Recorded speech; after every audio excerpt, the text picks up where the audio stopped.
श्रद्धावंत उपासक उपासिकांनो, आज आपण पाहणार आहोत की जो कोणता व्यक्ती धनावर लोभ ठेवत आहे, जी काही संपत्ती आहे,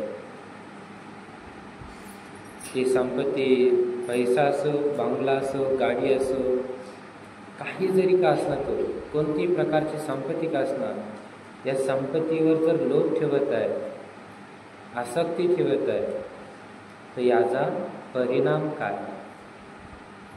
बघा, बरेचसे लोक आहेत की नाही, लय लोभ ठेवतात धनावर, आतोनात त्यांचा लोभ सुटत नाही. असे काही लोभी आहेत, भरपूर धन आहे, संपत्ती सर्व काही आहे, पण धन खर्चेन म्हणून व्यवस्थित कपडे सुद्धा घालत नाही. धन खर्चेन म्हणून, बरोबर का नाही, हे लोभी आहे. पण या धनावर जर कोणता व्यक्ती आसक्ती ठेवत आहे, त्याचा परिणाम काय? माझं धन, माझा पैसा, माझी गाडी, माझं घर, माझंच करत आहे. तर बुद्ध याचा परिणाम काय सांगतात, तेच तुम्हाला आज ऐकायला मिळणार. म्हणून माझं किती भयानक आहे, मीपणा करणे किती भयानक आहे, या सुंदर जातकमध्ये तुम्हाला आज ऐकायला मिळणार. बघा, बुद्ध कालखंडामध्ये भिक्षू चर्चा करत होते, हे देवदत्त किती पापी आहे, किती पापी आहे बरं. वारंवार बुद्धांना मारण्याचा प्रयत्न करतो, असं भिक्खू संघ चर्चा आधी करत होता. बुद्धांनी ऐकलं. बुद्ध म्हणतात, भिक्षूंनो, काय चर्चा करत आहात? तर भिक्षू म्हणतात, म्हणते भगवान की जे देवदत्ताविषयी चर्चा आहे, किती करुणा आहे बुद्धाची, की अशा व्यक्तीवर, देवदत्त सारख्या व्यक्तीवरही करुणा करतात, तरी देवदत्त विश्वासघात करतो, तरी देवदत्त बुद्धांना मारण्याच्या प्रयत्नात राहतो. बुद्ध म्हणतात, भिक्षूंनो, जो देवदत्त आहे, या देवदत्तांनी इथंच मला मारण्यासाठी प्रयत्न केलेला आहे का?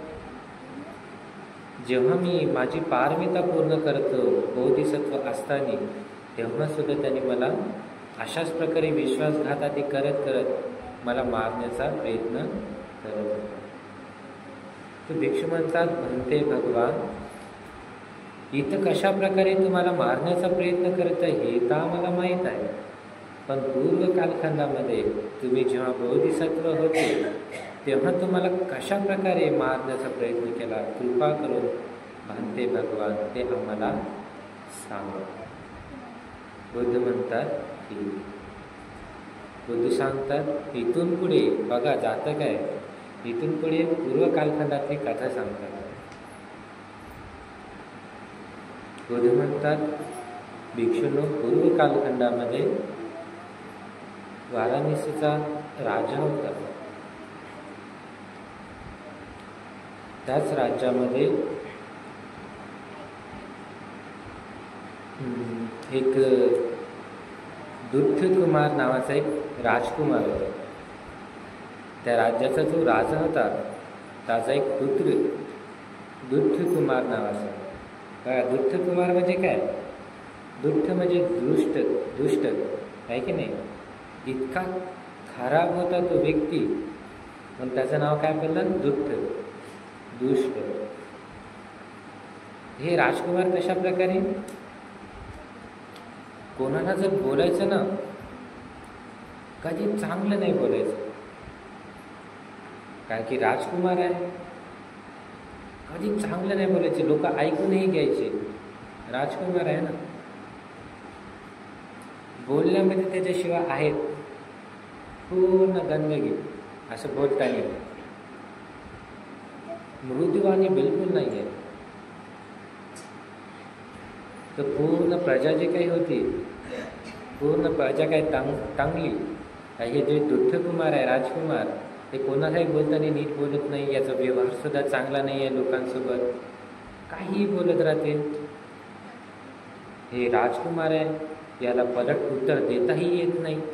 जर हे राजा झाला तर आपलं काही खरंच नाही. सर्व प्रजा टांगली. तर एक दिवस काय, हे दुष्टकुमार राजकुमार आपल्या सेवकांना सांगलं, मला स्नान करण्यासाठी जायचं आहे. तेव्हा नदीकडे जायचे. तर सर्व सेवकांनी घेऊन त्या राजकुमारला एका नदीकडे नेलं. जसे त्या नदीकडे नेलं तर जो राजकुमार होता एकदम मस्तपणे नदीच्या काठाला आंघोळ करत होता. कारण की पवनं वगैरे काय नव्हतं म्हणून नदीच्या काठालाच आंघोळ करत होता. आधी सेवक चारी बाजूला थांबले. तर काही वेळानंतर संध्याकाळ झाली. जसेही संध्याकाळ झाली तर या दुष्टकुमारचा इच्छा काय झाली, हे नदीच्या काठाला काय तेवढी मजा येत आहे का आंघोळ करताना? नाही, मला नदीच्या मधोमध जाऊन आंघोळ करायचं. पण आपल्या सेवकांना सांगलं, सेवकांनो, मला इथं आंघोळ नाही करायची आहे. मला कुठं आंघोळ करायची आहे? नदीच्या मधोमध. तुम्ही मला नदीच्या मधोमध न्या, मला आंघोळ करायची आहे. अगे पाहुणं त्यांनाच होतं. मग सर्व सेवकांनी काय केलं, नदीच्या मधोमध नेलं. आणि त्याच दिवशी काय, भयानक वर्षा पडली. म्हणून जे नदीचा प्रभाव होता थोडासा वाढला.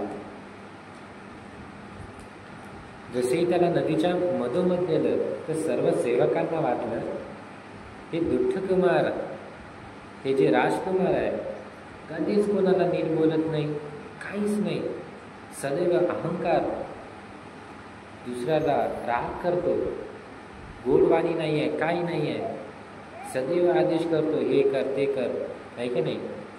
ते दुष्टच राहणार आहे. हे काय सुधारणार आहे का? आणि हे जर राजा बनला तर आपलं काही खरं नाही. मग त्या सर्व सेवकांनी विचार केला, नदीच्या मधोमध न्यायचं, त्याला डुबून इथंच मारून टाकायचं. राजाला काय माहीत पडणार आहे की आम्ही मारलं म्हणून बरोबर नदीच्या मधोमध नेलं. काही वेळानंतर त्याला दिलं डुबून आणि सेवक वापस आले. जसेही वापस आले ना, महालाकडे आले. जसेही महालामध्ये आल्याबरोबर राजा म्हणतो, माझा पुत्र कुठं आहे, राजकुमार कुठं आहे? तर सेवक सांगतात, महाराज, खूप उशीर झाला होता, आम्हाला वाटले राजकुमार महालाकडे गेले काय की, तरी आम्ही तिथंच वाट पाहत बसलो. आणि जसेही वेळ झाली तर आम्ही वापस महालाकडे आलो. आम्हाला वाटलं आधीच राजकुमार काय महालाकडे निघाले म्हणून. राजाला वाटलं काय करावं आता, राजकुमार काय आहे त्यांच्यासोबत नाही. पूर्ण जे काही सेना होती, पूर्ण सेनेला बोलवलं. आधी संध्याकाळ तर झाली होती म्हणून द्वारपालाने द्वारसुद्धा लावून घेतले होते. त्या राजाने पूर्ण द्वार उघडायला लावले. पूर्ण सेनेला सांगलं, जागी फिरा, बघा राजकुमार कुठं आहे. पण राजकुमार आहे कुठं? नदीमध्ये. डुबवलं ना. भयानक वर्षा असताना ते नदीमध्ये वाहत जात होता. तर वाहत जात असताना त्याला नदीमध्ये एक लाकडाचा तुकडा, मोठं खोड म्हणतो आपण त्याला ते भेटलं. तर त्या लाकडाच्या तुकड्यावर जाऊन बाहेर टाकलं, पूर्ण आंग दिवलं टाकलं. ते लाकडाच्या सहाऱ्याने कसं तरी वाहत जात आहे आता.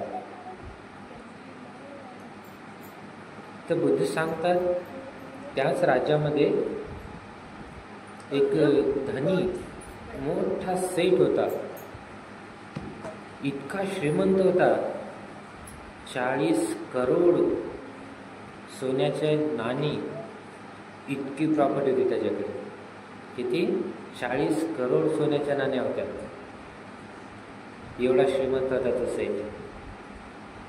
पण इतका लोभी, लय लोभी होता.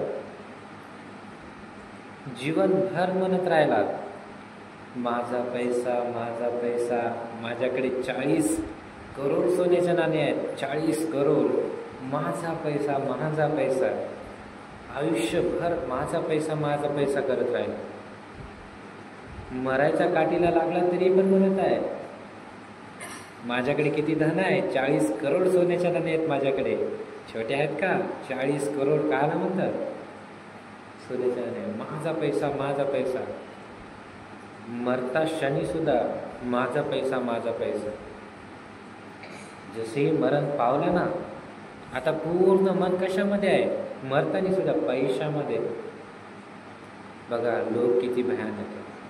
जसेही मरण पावला, साप बनला. आणि साप कुठे गेला, कुठं उत्पन्न झाला माहित आहे? की ज्या ठिकाणी या श्रीमंत सेठ जो होता, ज्या नदीच्या काठाला आपलं पूर्ण जे 40 करोडच्या जे सोन्याच्या नाण्या होत्या, ज्या नदीच्या काठाला लपून ठेवल्या होत्या. पहिल्या कालखंडामध्ये कसं, आता बँक आहे, तेव्हा लोक जमिनीमध्ये खादून मस्त ठेवून द्यायचे. तर हे जसंही मरण पावला, माझा पैसा करू, ज्या ठिकाणी आपलंच धन ठेवलं होतं ना लपून, त्याच धनापाशी साप बनला. आता आपल्या धनाचे कर रक्षा काय? सापाच्या रूपामध्ये. बघा माझं धन माझं धन. बुद्ध सांगतात, त्याच राज्यामध्ये याच प्रकारचा अनेक एक व्यक्ती होता. तो सुद्धा सेठ होता, श्रीमंत होता. इतका श्रीमंत होता की त्याच्याकडेही 30 करोडचे सोन्याचे नाणे होते. आता हे 40 आणि हे 30, याच्याकडे 30 करोडचे सोन्याचे नाणे होते. हे सुद्धा आयुष्यभर माझं पैसा माझं धन करत नाही. मरता क्षणी सुद्धा तेच, मरता सुद्धा माझ्याकडे 30 करोड सोन्याच्या नाण्या आहेत, 30 करोड सोन्याच्या नाण्या, असं म्हणत मरण पावलं. बघा पैशाचं. जसेही मरण पावलं ना, तर याने सुद्धा ज्या ठिकाणी आपलं 30 करोड सोन्याच्या नाण्या ज्या नदीच्या साईडला लपून ठेवल्या, त्या खड्डा करून मरण पावला, त्याच ठिकाणी उत्पन्न झाला उंदराच्या रूपामध्ये. आता हे पहिलं काय बनलं? हे पहिला बनला साप, स्नेक, आणि दुसरा उंदीर. तर त्याच नदीच्या एक काठाला एकदम सुंदरसं झाड होतं. त्या झाडावर एक कबुतराचं घर, कबूतर नाही सॉरी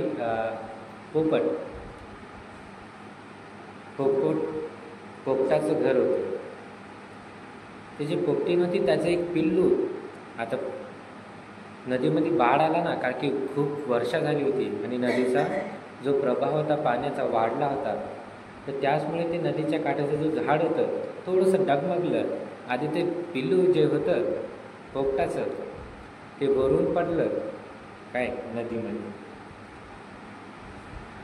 इतका प्रभाव होता ना, जे साप राहायचं ज्या ठिकाणी, त्याच्या बिळात सुद्धा पाणी गेलं आणि तो सुद्धा नदीमध्ये वाहत गेला. हे सुद्धा काय, जो राजकुमार होता, दुष्ट राजकुमार, ज्या लाकडावर होता मोठ्या, त्याच लाकडावर जाऊन हे साप सुद्धा थांबलं. त्याच प्रकारे उंदराच्याही बिळात गेलं पाणी. उंदीरही बाहेर निघाला, नदीमध्ये वाहत जात असताना त्याला सुद्धा तेच लाकूड दिसलं आणि त्याच लाकडावर जाऊन थांबलं. आधी हे जे पोपटाचं पिल्लू होतं, हे सुद्धा कसं तरी लय मुश्किलनं कसं तरी उडत त्याच लाकडावर जाऊन थांबले. आता एका लाकडावर किती जण आहेत? ते दुष्टकुमार, राजकुमार, तो साप सुद्धा आहे, आणि तो उंदीर, आणि तो पोपट. हे 4 जण आता ते लाकडाच्या सहाराने नदीमध्ये वाहत जात आहेत. बरेचशे वेळ असे वाहत गेले ना, तर तेव्हाच आपले जे बुद्ध होते, बौद्धिसत्व पूर्व कालखंडामध्ये एक ब्राह्मण परिवारामध्ये उत्पन्न झाले होते. आधी त्यागून एका जंगलामध्ये, नदीच्या काठाला एका जंगलामध्ये एक सुंदरशी झोपडी वगैरे बांधून तिथे आपलं जीवन व्यतीत करू लागले. हे बोधिसत्व, हे संन्यासी बोधिसत्व त्याच नदीच्या काठाला झोपडी होती. या संन्याशी बोधिसत्वाने पाहिलं की एका लाकडावर एक मुलगा, एक कुमार, एक साप, एक उंदीर आणि एक पोपट, हे 14 जण त्या नदीचे सहारे, त्या लाकडाचे सहारे वाचवा वाचवा म्हणत म्हणत येत आहे. अरे हे कोण आहे? जसेही पाहिलं बोधिसत्वाने तर त्यांना सांगितलं मी वाचवतो म्हणून. जसेही केले, एक मोठा येल आधी घेतला, त्यांना त्या नदीच्या बाहेर काढलं. कोण? या बोधिसत्व संन्याशी. जसेही नदीच्या बाहेर काढलं तर पाहिलं अरे हे 14ही जण, कोणाला काढलं? दुष्टकुमार, राजकुमार, साप, उंदीर आणि पोपट, या 14नाही नदीच्या बाहेर काढलं. पाहिलं अरे हे थंडीनं पूर्ण 14ही जण थरथर कापत आहेत, पूर्ण थंडीनं. त्यांच्या अंगात ताकद राहिली सुद्धा असेही वाटत नाही. त्या 14 घेतलं, आपल्या कुटीमध्ये, त्या झोपडीमध्ये नेलं. आधी एक शेकोटी तयार केली, जाळ वगैरे लावला. जो जास्त निशक्त होता, निशक्तपणा होता, ज्याच्यामध्ये ताकद थोडीशीच राहिली होती, पहिले काय केलं, त्याला घेतलं आणि शेकवलं. उंदीर प्रकारे आधी, साप आधी, तो पोपट, यांना पहिले शेकवलं. या राजकुमारनं पाहिलं, त्या राजकुमारनं सांगितलं नाही, त्या दुष्टकुमारनं मी राजकुमार म्हणून सांगलं नाही. याला वाटलं मी राज्याचा राजकुमार आहो, हे माझ्याकडनं लक्ष देता, या प्राण्याकडे लक्ष देत आहे. तेव्हा तर काही बोललं नाही म्हणा, काय की आता याच्याशिवाय कोणी आपल्याला वाचू शकते का? नाही. यानं जरी नदीतून काढलं पण आता व्यवस्था कोण करेन याच्याशिवाय? मग काही बोलला नाही. मग काय केलं, तर तिघांना पहिले केलं, नंतर या राजकुमारला शेकवलं. आधी जाळ वगैरे पैसे नेले, तर मग त्यानंतर या तिघालाही, ज्याला जास्त भूक लागली होती ना, ती भूकशिवाय ते मरून जाईल, पहिले त्याला भोजन दिलं, राजकुमारला नंतर, या दुष्टकुमारला नंतर दिलं.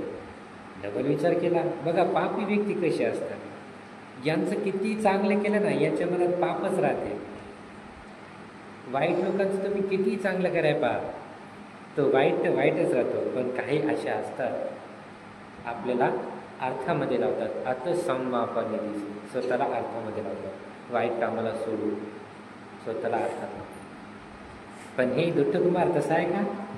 नाही आहे. बया याला तिथून नदीपासून वाचवलं, आणलं, शेकवलं, त्यांना भोजन दिलं, त्याची व्यवस्था, सेवा केली त्या बोधिसत्व साधूने.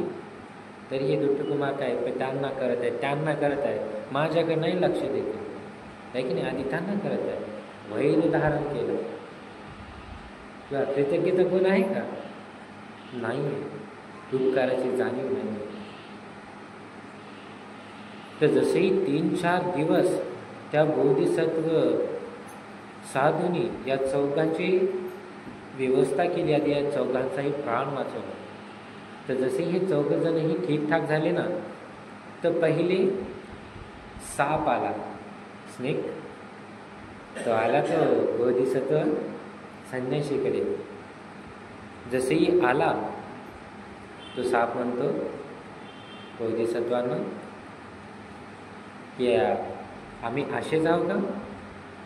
आम्ही काय असेच बिना धनाचे असे तसे आहो का? नाही, आमच्याकडे विशेष काय 40 करोड सोन्याच्या नाण्या आहेत माझ्याकडे. जेव्हा तुम्हाला गरज पडली तेव्हा तुम्ही माझ्याकडे या. ज्या ठिकाणी त्याने ते 40 करोड सोन्याच्या नाण्या ठेवल्या होत्या ना, ते ॲड्रेस दिला त्याला, त्या बोधिसत्वाला सांगलं या ठिकाणी या आणि मला फक्त एक आवाज द्या. कशा प्रकारे आवाज द्या? दीघ या नावाने मला आवाज द्या, मी लगेच येईन आणि ते 40 करोडचं जे सोन्याच्या नाण्या आहेत ते तुम्हाला लगेच देऊ. असं म्हणून आपल्या ठिकाणी तो स्नेक आधी साप वापस गेला. त्यानंतर कोण राहिलं? उंदीर. उंदीर सुद्धा आला आणि म्हणाला की माझ्याकडे किती 30 करोड सोन्याच्या नाण्या आहेत. मी सुद्धा असं तसंच आहो का? जेव्हा तुम्हाला गरज पडली तेव्हा या या ठिकाणी या आणि मला या नावाने आवाज द्या. कोणत्या नावाने? उंदूर या नावाने मला आवाज द्या. जसंही आवाज दिला मी लगेच येईन आणि ते जे काही धन वगैरे आहे मी तुम्हाला देऊ. त्यानंतर आता तिसरं कोण आहे? पोपट. पोपट ना, हे सुद्धा आला. म्हणतो बोधिसत्व साधूला की माझ्याकडे काय धन वगैरे आहे का? माझ्याकडे काहीच नाही आहे. हां, पण माझ्याकडे मित्र खूप सारे आहेत. मी काय करेन? हिमालयाच्या काठाला अशा प्रकारचे तांदूळ मिळतात, शाली तांदूळ म्हणून. खाण्यामध्ये लय स्वादिष्ट आधी लय उत्तम असतात. मी काय करेन? मी माझ्या मित्रांना सोबत जाऊन ते मी तांदूळ तुमच्यासाठी आणेन. फक्त मला आले की तुम्ही इथं आवाज द्या. कशा प्रकारे आवाज द्या? शुभ. शुभ नावाने मला आवाज द्या. असंच मला आठवते, शुभ म्हणून. ते तिघही जण अशा प्रकारे सांगतात आणि आपल्या ठिकाणी निघतात. आता राहिलं कोण? ते तिघ जण असं सांगत आहे ना. आता जो दुट्ट कुमार होता यांनी सुद्धा विचारा, अच्छा अच्छा अच्छा ते देत आहे का? ठीक आहे. हे सुद्धा म्हणाला, मनातल्या मनात काय म्हणतो? ठीक आहे, तू माझ्याकडे ये, तुला चांगलं देतो. का पहिली यांची सेवा आधी केली ना, मी राजकुमार असून माझी नाही केली. ठीक आहे, तू माझ्याकडे ये, मी तुला चांगल्या प्रकारे तुझी सेवा करतो. बघा किती दुष्ट आहे. म्हणून नाव काय? दुट्ट कुमार आहे की नाही? म्हणून अशा प्रकारे त्यालाही सांगलं की जेव्हा गरज पडली या या राज्याकडे या आणि मला सांगा. म्हणून तो दुट्ट कुमार सुद्धा आपल्या राज्याकडे वापस गेला. तर काही वर्षानंतर ते दुट्ट कुमार त्या राज्याचा राजा बनला. जसे राजा आधी बनला तर आपलं राज्य चालू लागलं. म्हणून इथून शिकायला काय भेटते? की जो कोणता व्यक्ती जर लोभ करत आहे धनावर, बघा धन, माझा पैसा, माझी गाडी, माझा बंगला, माझं चालू आहे ना.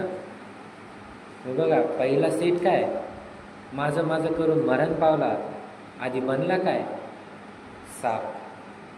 बघा म्हणून बुद्ध म्हणतात अशा प्रकारे जो कोणता व्यक्ती लोभ ठेवतो, माझा पैसा, मरण पावलं त्याला हे भोगणं. दुसरा काय? माझी प्रॉपर्टी, मरण पावला त्याच प्रॉपर्टीवर उंदीर बनला. बघा किती भयानक आहे धनावर लोभ ठेवणे. त्याच प्रकारे येता हे काय? निर्जीव झालं. सजीव काय आहे? एक घटना मी ऐकली श्रीलंकेची. असं ऐकण्यात आलं माझ्या की श्रीलंकेचे मोठे गुरुजी आहेत, त्या गुरुजींनी ही छोटीशी कथा सांगलेली. आता बघा सजीव प्राण्यावर म्हणजे काय? सजीव प्राण्यावर लोभ ठेवणे किती भयानक आहे हे गुरुजीने सांगलं. बघा गुरुजी म्हणतात श्रीलंकेमध्येच एक मुलगा होता. तो नारळ तोडायचं काम करायचा. जे झाडावरले नारळ असतात ना, ते नारळ तोडायचं काम करायचं. तर एक दिवस काय केलं? हे जे मुलगा होता एका नारळाच्या झाडावर चढला आणि आपलं काम करू लागला, नारळ तोडू लागला. त्याच झाडाच्या एकदम बरोबर समोर एक सुंदरसं घर होतं. तिथेशी त्याला काय? एक मुलगी दिसली. आता बघा सजीव आहे, त्याला ती मुलगी दिसली ना, ते झाडाच्या बरोबरच पाहत आहे त्या मुलीकडे. किती सुंदर आहे की नाही? मग काय करायचं? रोज जायचं झाडावर, मस्त ते नारळ थोडं काय तिला पाहायचं. असं पाहत असताना एक दिवस काय केलं? तिच्याकडे पाहून प्रेम उत्पन्न झालं ना, आता त्याला लोभ उत्पन्न झाला ना, या शरीराविषयी आसक्त झाला या शरीरावर. ते एक दिवस नारळ तोडत असताना, तिला पाहत असताना काय सटकलं वगैरे असेल, ते झाडाच्या वरून खाली पडलं. जसेही खाली पडलं ना, आता बघा मरता क्षणी सुद्धा काय? अरे किती सुंदर आहे ती मुलगी, किती सुंदर आहे ती मुलगी. मरताना सुद्धा तिचाच विचार आहे की नाही? कशाविषयी? त्या शरीराविषयी मनात लोभ ठेवून मरण पावलं. जसे मरण पावलं ना, आता विचार कशाचा केला? गंदकीचा ना. उत्पन्न कुठं होईल मग? गंदकीमध्ये. कुठं उत्पन्न झाला? जी मुलगी जे संडासाची पिशवी असते ना, ती तशी किडा म्हणून उत्पन्न झाला. तर ती टॉयलेट करायची ना, त्या संडासासोबत ती आळी बनून निघून जायचं. टॉयलेट करायची, आळी बनून निघून जायचं. असं करत 500 वेळेस आळी बनला संडासामध्ये आणि 500 वेळेस मेला. बघा, गंदगीमध्ये फसला, किती भयानक आहे. म्हणून हे जर जमलं ना, हे जर लोकांना माहीत झालं ना, कधीच कोणाला गलत नजरेने पाहणार नाही. म्हणून हे महत्त्वाचं आहे. पुण्य आणि पाप, मी जर पुण्य केलं, मी जर चांगलं केलं तर मग चांगलंच होणार आहे हे समजलं पाहिजे. आणि मी जर वाईट केलं तर मग वाईटच होणार आहे हे जर समजलं तर लोक कधी पाप करतील का? मग पाप करायला भीतील. म्हणून हे पुण्य पाप मानत नाही. काहून मानत नाही? कोण पाहिलं? असंच सर्वांनी जर विचार केला ना, कोणी चांगलं बनणार नाही. म्हणून चांगलं बनायचं आहे तर पाहून घ्या, याच्यावर विश्वास ठेवा लागेल. यानं जर ठेवला, अरे मी तुझ्याकडे वाईट नजरेने पाहिलं आहे की नाही, मरण पावला तुम्ही असं बदलाय भयानक बनणार आहे. मरण पावला असता का? किडा बनला असता का तो? नाही. म्हणून हे समजलं पाहिजे, मी जर चांगलं केलं तर मग चांगलं होईल आणि मी जर वाईट केलं तर वाईट. म्हणून 500 वेळेस गंदगीमध्ये उत्पन्न झाला. 500 वेळेस.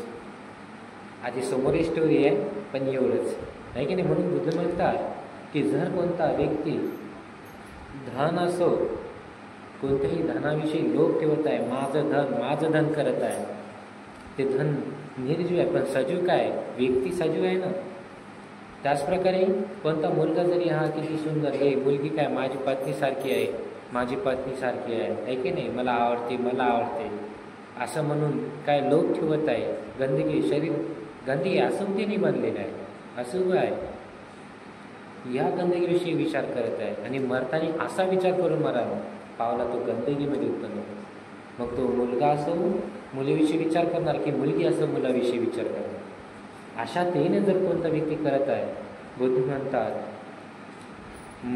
मरत असताना धनाविषयी लोभ ठेवा, सजीव विषयी लोभ ठेवा, गोष्टीविषयी सजीव असो किंवा निर्जीव असो, मरताना जर याविषयी जर तुम्ही मनात विचार करून मरण पावले तर सुगती तर बिलकुल नाही होणार. तुम्ही अपायामध्ये जासाल. अपायामध्ये बघा, बुद्ध कालखंडात आता तुम्ही हे झाले सर्व लोकांसाठी, पण जे लोक ज्ञानी होते, शीलवान होते, सदाचार होते, याही लोकांसोबत झालं. बुद्ध कालखंडामध्ये अशाच प्रकारे एक भिक्षू होता. तो भिक्षूसुद्धा काय लय शीलवान होता. आधी ज्या गोष्टी मिळायच्या त्यामध्ये संतुष्ट राहायचा असा भिक्षू होता. बघा, ते साधा होता का? नाही. तर या भिक्षूला एक दिवस एक चांगल्या प्रकारे एक कापडा मिळाला चिवराचा. जसंही कपडा मिळाला पण तो भिक्षू काय संतुष्ट होता ना, म्हणून तो भिक्षू काय म्हणतो, अरे माझ्याकडे तर चिवर आहे ऑलरेडी, मग याची काय गरज. जेव्हा ही चिवर खराब आधी झाली, घालण्याजोगी नाही राहिली, तेव्हा मी ही चिवर घालतो. म्हणून काय केलं, ते चिवर आधी घेतली आणि आपल्या बहिणीकडे गेला. आपल्या बहिणीचं घर तिकडे होतं, तिकडे गेला आणि बहिणीला सांगलं, हे जे माझे चिवर आहे, कपडा आहे, हे तू काय तुझ्याकडे सांभाळून ठेव, जेव्हा मी लागलं तेव्हा मी घेऊन जाईल, असं म्हणाला तो भिक्षून आपल्या ठिकाणी. तर त्याच्या बहिणीने काय केलं, भिक्षूच्या बहिणीने काय केलं, ते चिवर हातात जसे घेतली ना, तिला समजलं, अरे हे कपडा काय कठोर आहे. मग तिनं काय केलं, ते कपड्याला कुठं एकदम मुलायम केलं आणि त्याला रंगसुद्धा मारला. एकदम चांगलं मुलायम चिवर बनवलं. जशी या भिक्षूची चिवर जे काय आधीची होती, ते चिवर घालायचे व्यवस्थित घालायजोगी नाही राहिली. त्याला आठवण काय राहिलं, बहिणीकडे एक चिवर ठेवली होती. गेला आणि सांगलं,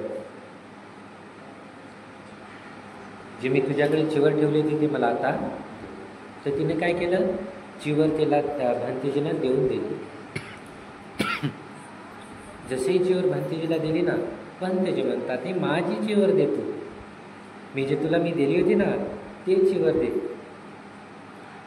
भंतेजी, जे तुम्ही मला चिवर दिली मी पाहिलं कठोर आहे, म्हणून मी त्याला एकदम व्यवस्थित आधी करून मुलायम आधी करून रंग वगैरे दिलं आणि ही तुमचीच आहे. भंतेजी म्हणाले हे माझीच आहे का? हा, उत्तम आहे. भंतेजी खुश झाले, प्रसन्न होऊन आपल्या कुटीकडे वापस आले. आता काय त्या चिवराला अनेक एकदा मस्त रंग वगैरे दिला आणि ठेवून दिलं आणि मनात विचार केला भंतेजीने काय, अरे चांगला आहे चिवर, आधी एकदम सुंदर आहे, मुलायम आहे, आता उद्या याच चिवराला मी घाले. आधी असं मनात ठेवून आराम करू लागले. रात्रीला झोपू लागले. झोपत असताना काय रात्रीला काही तब्येत वगैरे बिघडली, आधी हार्ट अटॅक सारखं मरण पावले रात्रीला. पण मनामध्ये इच्छा काय आहे, उद्या मी ते चिवर घाले. बघा आहे की नाही वस्त्राविषयी लोभ. जसेही भंतेजी मरण पावले ना, आता हे कोण आहे, साधी व्यक्ती आहे का, शीलवान आहे, सदाचार आहे, तरी बघा असाही व्यक्ती जर लोभ ठेवत आहे, मरण पावले, जे चिवर होते त्या चिवरामध्ये एका किड्याच्या रूपामध्ये उत्पन्न झाले, त्याच कपड्यामध्ये किड्याच्या रूपात उत्पन्न झाले. बघा लोभ कसा आहे. जसेही किड्याच्या रूपात उत्पन्न झाले ना, तर सकाळ झाल्याबरोबर काय बहिणीला माहीत पडते. बहीण येते आधी भिक्षू सांगायला, आधी भिक्षूला सांगते. तर भिक्षू काय करतात, वापस जे चिवराचा जो कपडा वस्त्र होतं, जे चिवर होतं, भिक्षू ते चिवर घेण्यासाठी जातात. जसे घेण्यासाठी जातात तर बुद्धांच्या दिव्य कानामध्ये काय, सॉरी दिव्य बुद्धांना ऐकू येते. काय ऐकू येते, अरे हे माझी चिवर आहे, माझी चिवर घेऊ नका, माझी चिवर घेऊ नका. हे कोण म्हणत आहे, जो चिवरामध्ये किडा होता. जसे भिक्षू ते चिवर घेऊ लागले ना, ते किडा इकडे तिकडे रिंगत आहे, पळत आहे, हे माझी चिवर आहे, घेऊ नका, माझी चिवर आहे, घेऊ नका. जसे बुद्धांनी हे ऐकलं ना, तर बुद्ध सांगतात आनंद भंतेजीला, आनंद भिक्षूकडे जाय आणि त्यांना सांग ते जे काही चिवर आहे त्या भिक्षूचे ते चिवर घेऊ नका म्हणून. 7 दिवसापर्यंत त्या चिवरला कोणी हातही लावू नका. आनंद जाऊन सांग.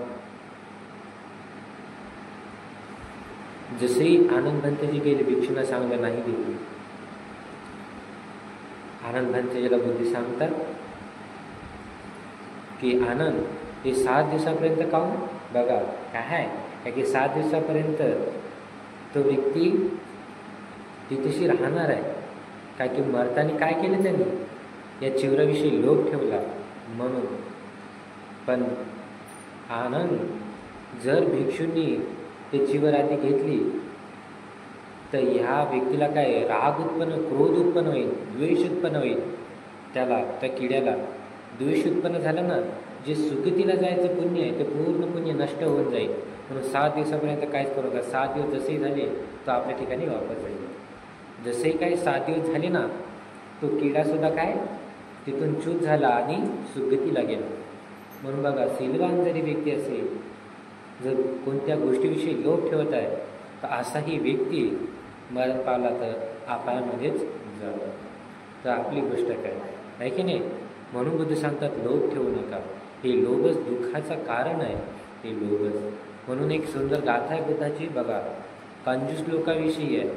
बुद्ध म्हणतात नवे का दरिया देव लोकांग वजंती, बाला हवे नप सांगती दानन, धीरोच्च दानन अनुमोदमान, ते नेव सोबती सुखी परत.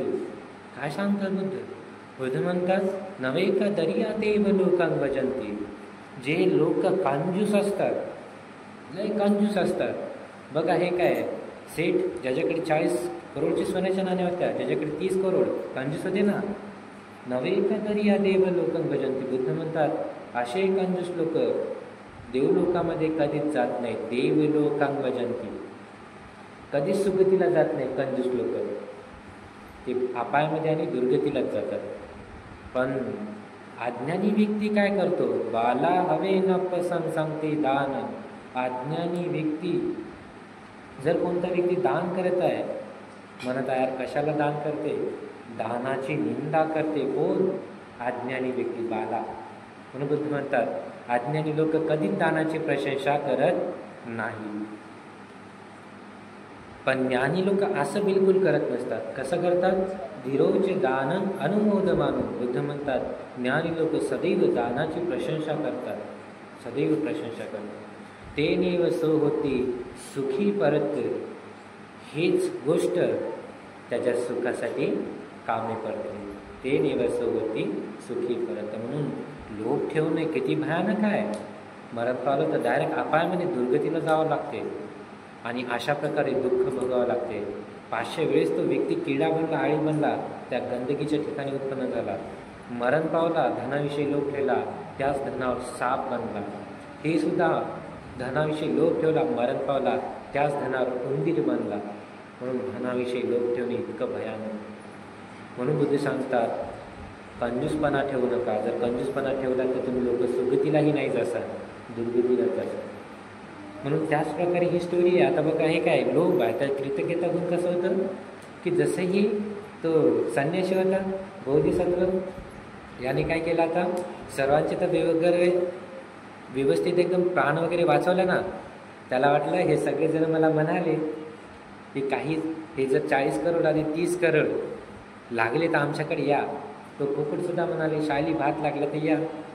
या साधूने विचार केला ठीक आहे यांनी म्हणाले ना चेक करू आपण, हे खरंच म्हणाले की खोटं म्हणाले. म्हणून तो बोधिसत्व संन्यासी तपस्वी पहिले कोणाकडे गेला, त्या साप स्नेककडे गेला. तिथं गेला आणि जोरशात आवाज दिला, काय दीघ अशा नावाने आवाज दिला.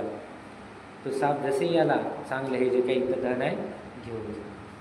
तर तो तपस्वी म्हणतो बोधिसत्व नाही नाही मला आता काय गरज नाही, जेव्हा लागलं तेव्हा घेऊन. त्याच प्रकारे उंदीरकडे गेला, तिथे उंदूर असा आवाज दिला. तो सुद्धा म्हणला जेवढे लाग घेऊन जा सर्व. तपस्वी म्हणतात नाही जेव्हा गरज पडली तेव्हा घेऊन. आता पोपटाकडे जातो, बोधिसत्व पोपटाकडे जातो. तिथं गेला, तिथेही आवाज देतात. तो सुद्धा रेडी झाला आपल्या मित्रांसोबत शाली भात आणण्यासाठी तांदूळ. तर सांगितलं तपस्वी नाही गरज पडली तेव्हा सांग. तर अशा आता राहिलं कोण, दुष्टकुमार एक राहिला. या दुष्टकुमार काय एवढ्या वर्षामध्ये आता राज्याचा राजकी बनला. जसेही बनला तर दुष्टकुमारच्या राजाकडे तपस्वी निघाले भिक्षाकडे. जसेही निघाले ना तो दुष्टकुमार राजकुमार, आता कोण राज्याचा राजा आहे ना, हे राजा आपल्या राज्याचं भ्रमण करत होता, फिरत होता राज्याने. तर जसंही या तपस्वीला पाहिलं राजाने त्या हातीवर बसलेला, त्याने पाहिलं अरे ते तपस्वी आला का, ठीक आहे, माझ्या आधी त्या तिघांची तू सेवा केली नाही, माझ्या आधी त्यांना भोजन दिले नाही. हां आता तुला सांगू. आपले जे काही सैनिक होते त्यांना सांगितलं जे तपस्वी येत आहे ते समोरून पाहिलं का ते त्याला धरा आणि झोडपत बरोबर राज्याच्या मधोमधल्या आणि नेल्याबरोबर त्याची मुंडी द्या छाटली. आणि जशी मुंडी छाटली त्याला द्या शूरवर बसली. बघा कृतज्ञता गुण आहे, उपकाराची जाणीव आहे. पापी व्यक्ती ते पापीच असते. किती त्याला चांगलं सांगा ते काय बदलणार आहे का. म्हणून मग बुद्ध म्हणतात मूर्ख लोकांना कितीही डोकं पडून सांगलं त्यांना बिलकुल समजत नाही. सैनिकनं काय केलं त्याच प्रकारे त्या तपस्वी बोधिसत्व तपस्वीला पकडलं आणि झोडपे देत आहेत, मारत नेत आहेत. जसेही मारत नेलं ना तपस्वी एक गाथा म्हणते. कोणती गाथा म्हणते तपस्वी की जर कोणता व्यक्ती पापी आहे, उपकाराची जाणीव ठेवणारा नाही आहे, हे जर व्यक्ती नदीमधून वाहत जाते एका लाकडाच्या सहारे, त्या लाकडाला वाचवा पण त्या व्यक्तीला. हे गाथा म्हणत जातात त्या लाकडाला वाचवा पण त्या व्यक्तीला नाही. काय की उपकाराची जाणीव नाही ना, म्हणून त्या लाकडाला वाचवा त्या व्यक्तीला नाही. अशी गाथा म्हणत आता रस्त्याने गाथा म्हणत जात होता. तर त्या राज्यामध्ये अनेक ज्ञानी गुणवान व्यक्ती होते ना, ते सुद्धा म्हणाले, अरे हे तपस्वी अशी गाथा काहून म्हणत जात आहे? तर सर्वांनी विचारलं, ते जे काही लोक होते प्रजा विचारलं, तुम्ही अशी गाथा काहून म्हणत आहे? तर बोधिसत्व तपस्वी काय म्हणतात, सांगतात, हे जे दुष्टकुमार आहे, हे दुष्टकुमार एका नदीच्या सहारे वाहत जात होता, तेव्हा मी त्याला वाचवलं. आधी त्याची चांगल्या प्रकारे सेवा केली, त्याला भोजन आधी सर्व दिलं मी, आणि हेच व्यक्ती माझ्यासोबत आज हे करत आहे. म्हणून म्हणत उपकार जाणणारा व्यक्ती जर नसेल तर त्या लाकडाला वाचवा, त्या व्यक्तीला नाही, असं आठवलं. तर सर्व ज्ञानी लोकांना वाटलं, तिथं प्रजेला वाटलं, अरे ही महाराज किती दुष्ट आहे, असा महाराज आम्हाला नाही पाहिजे. म्हणून काय केलं, पूर्ण प्रजेनेच ज्या हातीवर बसून होता दुष्ट राजा, त्याला हातीवरच दिलं, मारूनच टाकून दिलं, आहे की नाही, मारलं त्याला. जशी मारलं, आता राज्य कोण सांभाळेल? पाहिलं तर कोण दिसलं? ते तपस्वी. मग त्या तपस्वीला त्या राज्य अभिषेक केला, त्या राज्याचा राजा त्या तपस्वीला. म्हणून बघा, तुमच्यामध्ये हे जरी गुण नसेल, कृतज्ञता गुण नसेल, उपकाराची जाणीव जर तुम्ही ठेवणारे नसेल, तुमचं भलं होणार आहे का? नाही. बघा, याच्याकडे एवढं मोठं राज्य होतं, एक गुण नाही आहे, कृतज्ञता गुण नाही आहे, पूर्ण राज्य गेला हातातून, आधी मृत्यूला पावला. पण बघा, त्या व्यक्तीमध्ये काय करुणा आहे, लोकांचा त्याने प्राणही वाचवला, आणि तपस्वी आहे. म्हणून बघा, या तपस्वीला राज्यही मिळालं. म्हणून कृतज्ञता गुण असला पाहिजे. म्हणून बुद्ध म्हणतात, हे 2 कारण आहेत. पहिलं, धनाविषयी लोभ नसला ठेवला पाहिजे. जर ठेवला तर तुम्हाला अपायामध्येही जाणं आहे, म्हणजे दुर्गतीलाही जाणं आहे. त्यानंतर कृतज्ञता गुण असले पाहिजे, तुमच्यामध्ये उपकाराची जाणीव असली पाहिजे. अरे या व्यक्तीने माझ्यावर उपकार केले होते, या उपकाराची मला फेड करणंही करणं. म्हणून हे 2 गुण सदैव लक्षात ठेवा. आणि सत्पुरुषांचे सुद्धा लक्षण असतात ते 2. आणि सत्पुरुष लोक सुद्धा काय करतात, लोभ ठेवत नाही, आधी कृतज्ञता गुण असते त्यांच्यामध्ये. म्हणून हे तुमच्यामध्येही असलं पाहिजे. आधी धनाविषयी लोभ करू नका, नाही तर दुर्गतीला जायचं काम पडेल. दुसऱ्याच्या हातात आहे का? मग आपल्याच हातात आहे. म्हणून नसीब कोण घडवते? आपणच घडवते. म्हणून चांगल्या प्रकारे आचरण करा, धनाविषयी लोभ ठेवू नका, आधी कृतज्ञता करून ठेवा. म्हणून तुमच्या सर्वांना मी आशीर्वाद करत आहोत. तुमच्या सर्वांना सत्पुरुषावानी धर्म पालन करण्यासाठी बल प्राप्त हो, तुम्हाला आणि मला सुद्धा. हे सत्पुरुषावानी धर्म पालन करण्यासाठी बल प्राप्त हो. म्हणा साधू साधू साधू.